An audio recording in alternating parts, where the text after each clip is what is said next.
تو عبداللہ بن عباس رضی اللہ عنہ کی بات مانے کہ تمہاری بات مانے؟ تو اسے پوچھیے۔ آج کل کے جو ایمان کے لٹیرے چل رہے ہیں، ڈاکو چل رہے ہیں، وہ اپنی طرف سے قرآن کی تفسیر کرتے ہیں۔ اور پھر اللہ فرما رہا فَإِن تَنَازَعْتُمْ فِي شَيْءٍ، اگر تم اختلاف کرو کسی امر کے اندر، فَرُدُّوهُ إِلَى اللَّهِ وَالرَّسُولِ، تو اسے لوٹاؤ، اس امر کو لے کر کے آؤ، کہاں؟ آپس میں نہیں، اللہ کی طرف، اللہ کے رسول صلی اللہ علیہ وسلم کی طرف۔ اور رسول اللہ صلی اللہ علیہ وسلم جب موجود تھے، سارے صحابہ کرام کا یہی حال تھا، جب کسی امر کے اندر اختلاف ہوتا تو آپس کے اندر کینہ نہیں رکھتے تھے، حسد نہیں رکھتے تھے، فوراً اللہ کے نبی صلی اللہ علیہ وسلم کے پاس آتے تھے، اللہ کے نبی ہمارا یہ معاملہ ہے، آپ فیصلہ فرما دیجئے، ہم لوگ راضی ہو جائیں، فوراً راضی ہو جائیں۔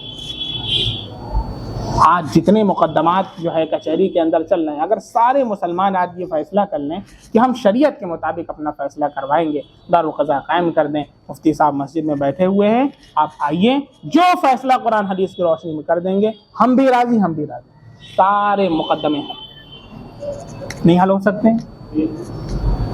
کیا ہم اللہ اور اس کے رسول کے فیصلے پر راضی نہیں ہیں؟ لیکن ہم نہیں چاہتے ہیں قرآن و حدیث کا فیصلہ۔ میں جونپور کی بات بتا رہا ہوں، 2 فریق تھے، ابھی بھی مقدمہ چل رہا ہے، اور وہ مقدمہ 40 سال سے چل رہا ہے۔ آج پھر وہ صاحب مجھ سے ملے تھے نکاح شادی کے، وہ جو فریق تھا میرے پاس آیا، ہم لوگ آئے، انہوں نے یہ کہا کہ ہم یہ چاہتے ہیں کہ 40 سال سے ہم لوگ مقدمہ لڑ رہے ہیں، اب تقریباً 3 سال اور ہو گیا، اس وقت جو ہے 37 کا 40 ہو گیا، ہم لوگ یہ چاہتے ہیں کہ بھائی وہ چھوڑ دیے، جو ہوا سو ہوا، جو جتنا ہمارا حصہ بن رہا ہے قرآن حدیث کی روشنی میں اتنا ہمیں دے دیجئے، بقیہ ہم سب چھوڑ دیں۔ اور سامنے والے جو ہیں ان سے بھی ان کو بلا لیجیے، ہم نے کہا ٹھیک، بہت اچھی بات ہے۔ میں نے فریق ثانی سے بات کیا تو فریق ثانی تیاری نہیں ہے، فریق ثانی اللہ اور رسول کے فیصلے کو ماننے کے لیے تیاری نہیں، ہو کہہ رہا کہ ہم تو کورٹ سے اپنا حق لیں گے، ہم کو اللہ رسول کا فیصلہ نہیں چاہیے۔ نعوذ باللہ۔ آج وہ صاحب ملے، ان کے آنکھوں میں آنسو تھے، مفتی ہمیں کیا ہوا، کچھ نتیجہ نکلا کہ نہیں؟ ابھی تک ہم لوگ پریشان، وہ بھی دوڑ رہے ہیں، ہم بھی دوڑ رہے ہیں، اور زمین ویسی پڑی، 40 سال ہو چکا ہے۔ کہ ایک گھر کی بات میں آپ کو نہیں بتا رہا ہوں، ہر گھر کی بات ہے۔ ذمہ دار کون ہے؟ ہم خود ذمہ دار ہیں اس کے۔ ہم یہ جو کہتے ہیں نا، ارے یہودی یہ سازش کر رہے ہیں، وہ ٹھیک ہے، کر رہے ہیں وہ لوگ سازش، لیکن ہم جو برباد ہو رہے ہیں نا، اس کے سب سے بڑے ذمہ دار ہم خود، ہم مسلمان ہیں، کیونکہ ہم خود اپنی زندگی کے اندر اللہ اور اس کے رسول کے فیصلے کو ماننے کے لیے تیار نہیں ہیں۔ زبان سے ہم کہتے ہیں ہاں ہاں، لیکن جب عمل کی باری آتی ہے نا تو اچھے پیچھے چھاڑ جاتے ہیں، اچھے پیچھے۔ اب تو نکاح کے اندر بہت ساری رسمیں جو غیر مسلموں کے یہاں ہوتی تھی وہ ہم لوگوں کے یہاں ہو رہی ہیں۔ ہلدی کی رسم اب آئی ہے، ہلدی کی رسم ابھی 3 دن پہلے ایک صاحب نے فیس بک پر ڈالا تھا، کوئی اپنے مسلمانی بھائی تھے، ان کا فوٹو سب، تو باقاعدہ جو ہے کوئی یہاں ہلدی لگا رہا ہے تو کوئی یہاں لگا رہا ہے، کوئی یہاں، اور اس میں عورتیں بھی ہیں، مرد بھی، یعنی نامحرم اور سب لوگ ملے جلے ہیں اس میں مخلوط، اور اس میں دنیا بھر کی خرافات اس میں ہو رہی ہیں، اور یہ ہلدی کی رسم ایک مسلمان کے گھر انجام دی جائے۔ یہ سب تو غیر مسلموں کی رسمیں ہیں، سب بدعت ہے، سب ہے ہی نہیں ہمارے یہاں۔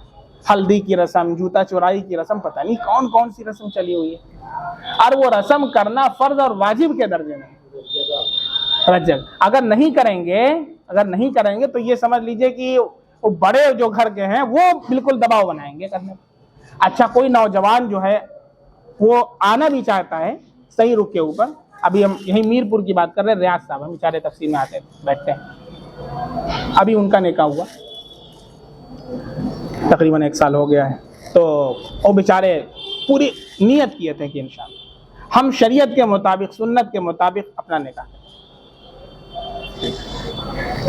اب جب کوئی بات آئے تو بیچارے فوراً فون کر کے پوچھیں، اب جو ہم بتائیں اپنے گھر میں بتائیں تو ان کے گھر میں کہیں گے نہیں ہم لوگ تو یہ کریں گے، لیکن وہ کہیں گے نہیں ہم نہیں کریں گے، ایسے کرتے کرتے بیچارے بچاتے پھر اس کے بعد جب بالکل ایک دن باقی تھا تو اس سے پہلے جو ہے ہلدی والی بات آئی، ہلدی والی رسم کی بات آئی، سب لوگ ان کے پیچھے پڑ گئے کہ نہیں ہلدی لگائیں گے۔ انہوں نے کہا بھائی کہاں پیچھے پڑے ہو بھیا، اللہ نے ہمیں بیوٹیفل خوبصورت بنایا ہے، ہلدی لگا رہے ہو کہ نہیں لگائیں گے؟ کہ مفتی صاحب ہم نہیں مان رہے تھے لیکن بس زبردستی دوڑا کے لگا رہے ہیں۔ مطلب کوئی بندہ اگر اللہ رسول کے مطابق چلنا چاہتا ہے تو ہم نہیں چلنے دیں گے، یہ رجحان بنا ہوا ہے۔ گھر کے بڑے ہم ہی لوگ آتے ہیں آگے اور کہتے ہیں نہیں یہ ہوگا، بڑی بوڑھی اماں سا آ جائیں گی، کہیں گے نہیں رسم نہیں ہوگی تو شادی نہیں ہوگی۔ تو یہ بتائیں کہ بچے کیسے آگے صحیح راستے پر چلیں گے جب ہم خود روڑا بنے ہوئے ہیں بیچ میں، ہم خود انہیں شریعت کے مطابق عمل کرنے نہیں دینا چاہتے۔ ہم نے بتایا مسئلہ ان کو، مہندی کی بات آئی، پھر کب مہندی لگانا مرد کے لیے ناجائز اور حرام ہے۔ آج دیکھ لیں کوئی، ابھی نکاح پڑھا کے آ رہا ہوں، نکاح پڑھا کے میں جسٹ لاؤں، ابھی عصر بعد نکاح ہوا ہے، ہوتے ہوتے بس مغرب کی اذان ہونے والی۔ دولہے صاحب مچھلی شہر سے بارات آئی ہے، خوب جم کر کے، چاند بنا ہوا تو کہیں ستارہ بنا ہوا تو، اور مطلب فرض واجب کے درجے میں ہے یہ، اور یہ بارات آئی ہے لیٹ، کیوں؟ سہرا بھول گئے تھے گھر، پھر سے گئے سہرا لے کر کے آئے، یہاں پھر سہرا لے کر کے، بغیر سہرا کے نکاح ہی نہیں ہو سکتا ہے۔ حرام مرد کے لیے، لیکن دلہے کے لیے مہندی لگانا ہم نے فرض کر دیا۔ اب جب ریاض بھائی کی بات آئی تو لوگ ان کے پیچھے دوڑے مہندی لگائے، کہ ہم مہندی نہیں لگائیں گے بھائی، مہندی لگانا عورتوں کے لیے ہے، مردوں کے لیے نہیں ہے۔ تو کہیں مفتی صاحب اتنا ہمارے پیچھے پڑ گئے کہ ہمارے پیر کی کانی انگلی میں مہندی لگائی دی، ہم سو رہے تھے تو لگا دیے۔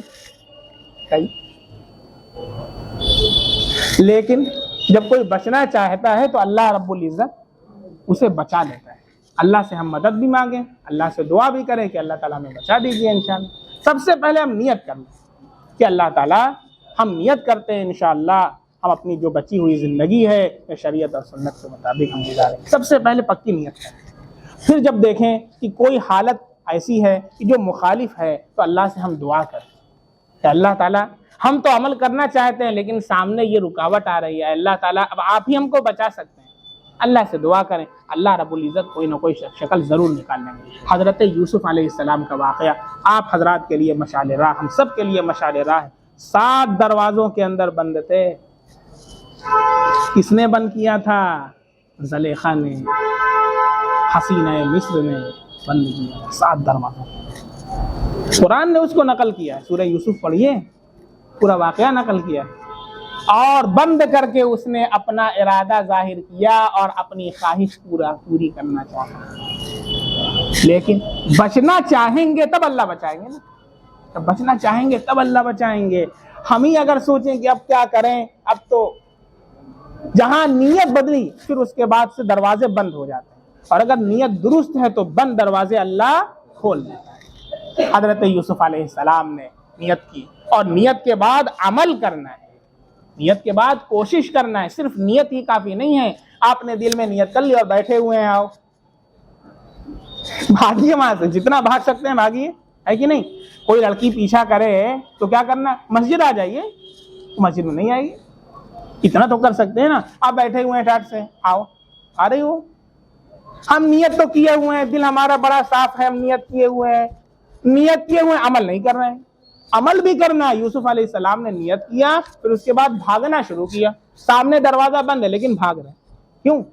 اپنے بس میں جو ہے وہ تو کر لو، ارے آپ جو کر سکتے ہیں وہ تو کر کے دکھائیے۔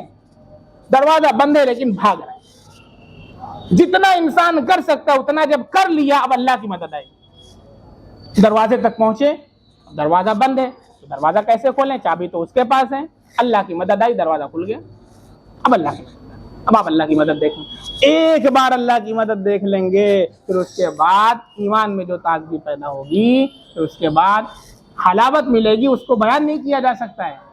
ایسے اللہ کے بندے ہیں جنہوں نے اس دنیا کے اندر ہی اللہ نے انہیں جنت کے گھروں کو دکھا دیا، جنت کے گھروں کو، جنت کے باغات کو دکھا دیا ہے۔ دنیا ان کو پھیکی نظر آتی ہے، جس دنیا کے پیچھے ہم لوگ لٹو ہوئے ہیں نا، پورا 24 گھنٹہ اس کے پیچھے لگا رہے ہیں، تھوڑا سا بھی وقت ہم کو نہیں ہمارے پاس اپنے دین کے لیے۔ اس دنیا کو وہ اگر دیکھتے ہیں، اس گھر کو دیکھنے کے بعد جب ان کو حلاوت مل جاتی ہے تو انہیں بالکل ایسی نظر آتی جیسے ہم کوڑے دان میں، واقعی بتا رہے ہیں آپ، کوڑے دان کے اندر جیسے ہم زندگی گزار رہے ہیں، گھٹن سی آپ کو ہوگی. ہاں کہاں لذت ملے گی؟ اللہ کے ذکر. اس کے علاوہ اگر آپ جائیں گے تو آپ کو گھٹن سی محسوس ہوگی. کب؟ جب ایمان کی حلاوت دل کے اندر رسے. بھاگنا شروع کیا، ایک دروازہ کھلا، پھر اس کے بعد گئے دوسرا کھلا، پھر بھاگا تیسرا کھلے، پھر بھاگے پھر چوتھا کھلا، 7 دروازے کھلتے چلے گئے. اخیر میں جا کر کے پکڑ لیا اور اس نے جو ہے پیچھے سے غریبان کو چاک کر دیا اور سامنے سے عزیز مصر. اب دروازہ کھلا، دیکھا کہ پیچھے سے جو ہے زلیخا اور سامنے یوسف اور کپڑا پھٹا ہوا ہے.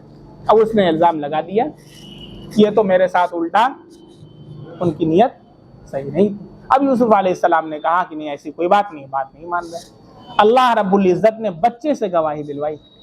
بچہ تھا، بچہ بول اٹھا کہ دیکھو اگر قمیص پیچھے سے پھٹی ہے تو پھر زلیخا قصوروار ہے، اگر آگے سے پھٹی ہے تو یوسف علیہ السلام قصوروار ہے. معاملہ صاف ہو گیا. لیکن چونکہ عزیز مصر کی بیوی تھی، جیل میں ڈالا گیا. پھر بھی جیل میں جانا پڑا. حالات آئیں گے